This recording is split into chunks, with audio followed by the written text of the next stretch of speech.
gagawin niya lahat para makalaya. Hindi ako kaya. Buti na lang. Kakampi ni Rodora ang nanay niya. Mahal na mahal ni Lourdes si Rodora. At gagamitin ko ang pagmamahal na yun para akong kampihan niya. Para akong piliin niya. Alam mo, Rodora, ginagawa ko ito lahat para sa'yo.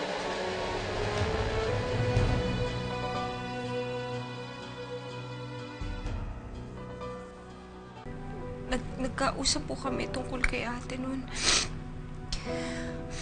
Tapos, uminom. Tapos nalasing.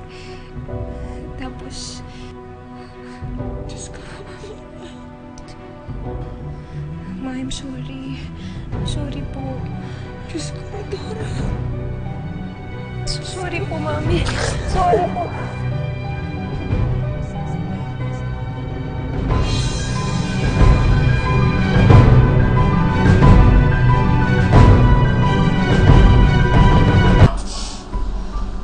At ikaw? Bakit nag-iinerte ka? Dapat nga magpasalamat ka eh. Kasi nasa iyo na ang lahat. Ang baby mo, si Joaquin, ang mga magulang mo. Dapat hindi ka na mag-inerte. Hindi ba sabi ko sa'yo, gagawin ko ang lahat. Lahat. Para mapaghiganti kita. At si Angela, siya naman ang mawawalan ngayon. Gagawin ko ang lahat. Lahat. Para maipaglaban kita at mapaghiganti kita. Oh, ang cute-cute talaga ng baby ni Joaquin, ano? Naku, sigurado akong matutuwa yun pag nakita niya na to. Diba, Rodora? Hindi mo pwedeng gawin yan. Pag ginawa mo yun, siguradong masasaktan si Ate Angela. Huwag mong gawin yan, Roxanne. Siya na nga umako ng lahat ng kasalanan na ginawa mo eh. Siya na nga nakulong para sa'yo, di ba? Ako? Ako ang gumawa? Hoy, tayong dalawa ang gumawa nun. Baka nakakalimutan mo na. Tsaka isa pa, tama lang sa kanya yun. Kesa naman tayong dalawa ang makulong. Gusto mo ba yun? Sino mag-aalaga kay Jenna? Pero kawawa naman si ate. Ang dami-dami ko ng kasalanan sa kanya. Siya ang maraming kasalanan sa'yo. Kaya tama lang na makulong siya at pagbayaran niya lahat ng yan. Para makaganti. Hindi mo dapat gawin yan. Sasabihin ko na sa kanila yung totoo. Kailangan malaman nila yung totoo. Rodora, ano pinagsasabi mo? Ikaw si Rodora. Ako si Angela, magkapatid tayo. Baka epekto lang yan ng mga gamot na pinag-iinom mo. Kapatid? Wala kang kwentang kapatid. Sabi mo, hindi mo papabayaan si Rodora, di ba? Sabi mo, aalagaan mo siya. Poprotektahan. Nangako ka! Pero anong ginawa mo? Ha? Pinabayaan mo lang. Iniwan mo siya. Kaya nawalay siya sa'yo. Rodora, aksidente lang yun. Iniwan mo siya kasi gusto mo sa'yo lang sila mamagdad. Gusto mo, ikaw lang ang mahal nila. Naiingit ka kasi, di ba? Pera. Hindi totoo yun, Rodora. Ano ba yung mga sinasabi mo? Ang drama mo naman, Angela. Naiingit ka kasi gusto mo sa'yo lang ang atensyon. Gusto mong suluhin ang buhay na dapat kay Rodora. Kasi mahina siya. Hindi siya makalaban sa'yo. Pero ako,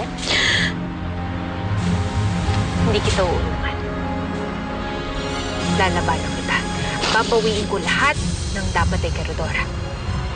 Ipaghiganti ko lahat ng mga kasalanan mo sa kanya.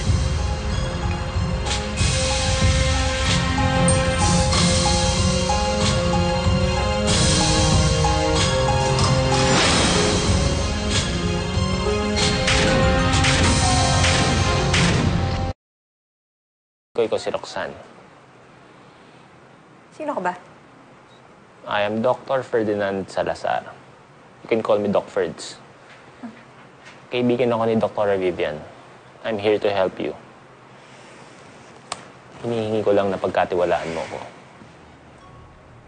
So, ikaw yung bago kong doktor. Teka, paano kita pagkakatiwalaan kung wala katiwala sa akin? Alam mo noon, nung nagsisession kami ni Dr. Vivian, hindi niya ako tinatali ng ganito. Kaya pwede ba tanggalin mo na to? Meron ka kasing ginawang masama, kaya nakatali ka ngayon. Teka, hindi ako yun. Si Rodora yun. Ewan ko ba dun sa babaeng yun? Tatanga-tanga? Gusto ba namang magpakamatay? Pasalamat nga siya, niligtas ko siya eh. Oh... Baka naman, Dok, ikaw natatakot sa akin. Buwisit! Buwisit! Buwisit! Buwisit! Kasalanan mo lahat ng to eh! Tama na po. Tama na po. Ah! Ah! Ah! Buwisit!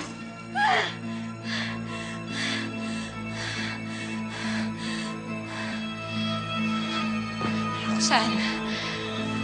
Roxanne, pwede ba tumigil ka na? Pwede ba umalis ka na dito? Iwanan mo na ako. Gusto ko nang gumaling eh. Rodora, hindi ka gagaling. Hindi ka nagagaling. Ikaw ang may kasalanan kung bakit tayo nandito ngayon. Ginusto mo to, di ba? O ngayon, mabubulok ka dito sa kulungan ng mga baliw. Sinira mo mga plano ko. Kaya't sisirain ko rin yung plano mo!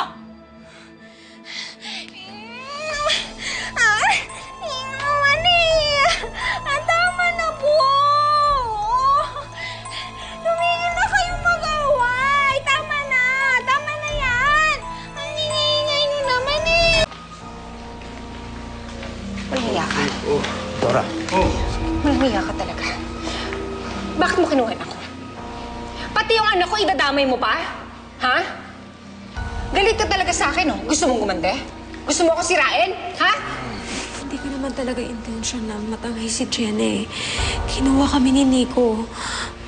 Hindi ko gustong kumante. Sa totoo nga, aalis na nga ako. Sana nga umalis ka na lang. Huwag ka muna, anak.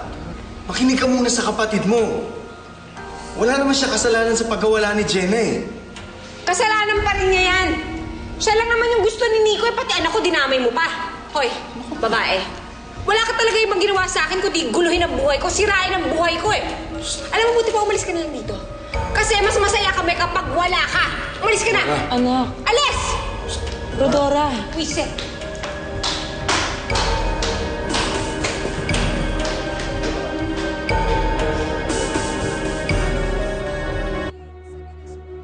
Matalino ka rin talaga eh, no, Angela? Buti naman hindi mo ko nakalimutan. Akala ko kasi nakalimutan mo na ako eh. Ako nga si Roxanne. Ako ang naglagay ng X dyan sa mukha mo.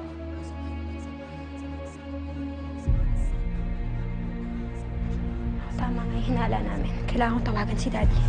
Oops! Hindi pwede. Walang pwedeng makaalam nito. Tayo lang muna. Tayo lang muna magsasama. Tayo lang muna magre-reunion. Secret lang. Anong kailangan mo? Anong kailangan ko?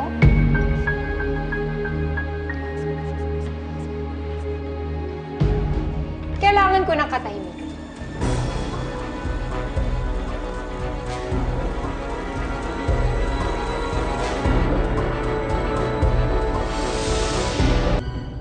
Ikaw na naman. Sawang-sawa na ako sa pagmumukha mo eh.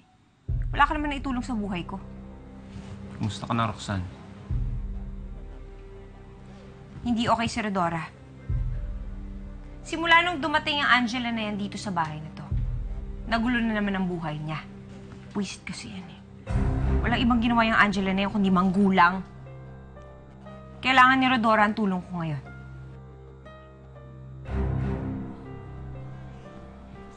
Hindi ko kailangan ng tulong mo. Hindi ko kailangan ng tulong mo. Roxanne, umalis ka na. Ginugulo mo lang ang buhay ko at ang pamilya ko. Umalis ka na. Hindi ako aalis. Hanggat hindi nawawala yung Angela na yan. Kailangan umalis muna siya.